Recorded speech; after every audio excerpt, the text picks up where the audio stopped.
Times of Sabarkantha.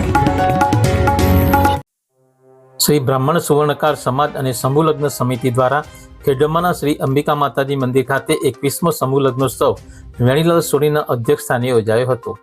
Shri 1008 મહામંડલેશ્વર ઈશ્વર નંદગીરીજી મહારાજ ઉપસ્થિત રહીને નવ દંપતીઓને આશીર્વાદ આપ્યા હતા।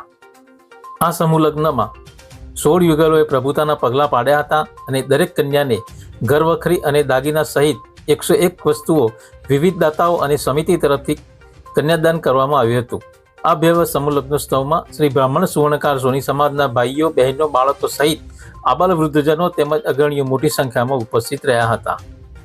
સમૂહ લગ્ન સમિતિના સંરક્ષક ગિરધારીલાલ સોની, મૂલચંદ સોની, મહામંત્રી વિનોદ સોની, ખજાનચી હસમુખ સોની, અંબિકા મહિલા મંડળની બહેનો સહિત સમૂહ લગ્ન સમિતિના અન્ય હોદ્દેદારો અને સભ્યોએ સમગ્ર સમૂહ લગ્નોત્સવને સફળ બનાવ્યો હતો।